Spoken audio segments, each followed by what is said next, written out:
Next theorem, a square matrix A is invertible if each eigenvalue lambda of a matrix A are non-zero. Proof. Suppose that the characteristic equation of an n cross n matrix A is given by lambda raised to power n plus c1 lambda raised to power n minus 1 plus c2 lambda raised to power n minus 2 plus up to so on plus cn is equal to 0.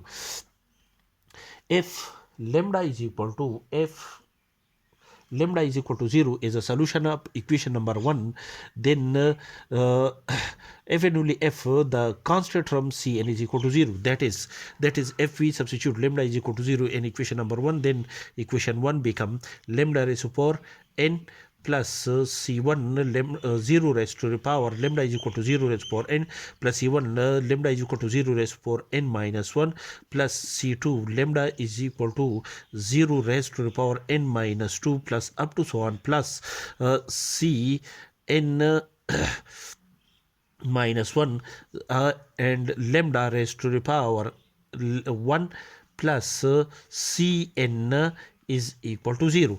This implies that 0 plus 0 plus 0 plus up to so on plus the second last term is also equal to 0 plus cn is equal to 0. This implies that the constant term cn is equal to 0.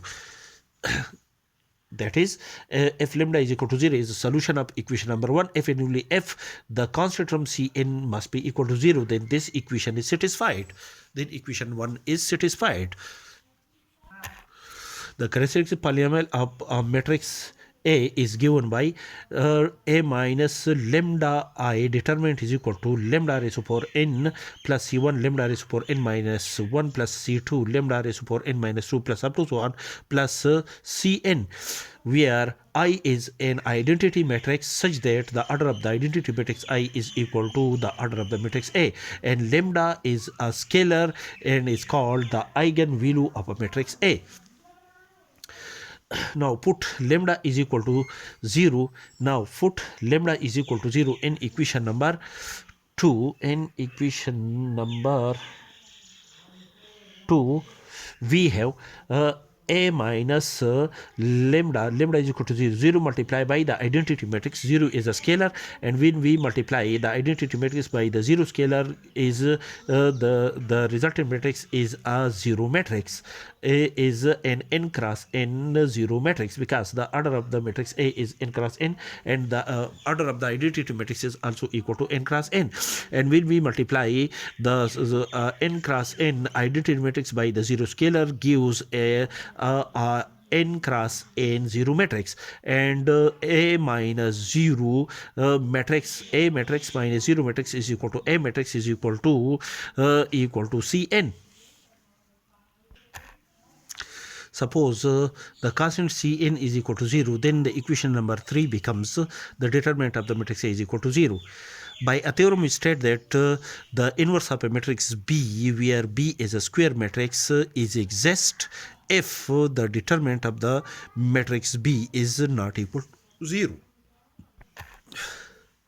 By a theorem, according to this theorem, the determinant of the matrix A is equal to 0.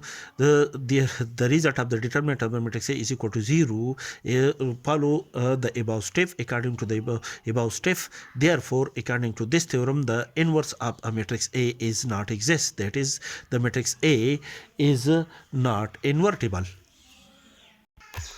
The result A inverse is not exist is according to the above condition is due to our wrong supposition that the constant term Cn is equal to 0. This result is arise due to our wrong supposition that the constant term Cn is equal to 0. Thus, we conclude that a square matrix A is invertible if and only if the constant term Cn is not equal to 0. Note, lambda square minus p lambda plus determinant of the matrix A is equal to 0 is a characteristic equation of a 2 cross 2 matrix A. Therefore, the determinant of the matrix A is a constant term in the characteristic equation of a 2 cross 2 matrix, as discussed in our previous lecture. and lambda cube minus p lambda square plus q lambda plus determinant of the matrix A is equal to 0 is a characteristic equation of a 3 cross 3 matrix A, where p is the sum of the diagonal element of the matrix A and q is the sum of the coefficient, the sum of the cofactor of the diagonal elements of the matrix A, and the determinant of matrix A is a constant term in the characteristic equation of 3 cross 3 matrix. Therefore, we conclude that the constant term in the characteristic polynomial is of any matrix A, of any square matrix A, is the determinant of the matrix A.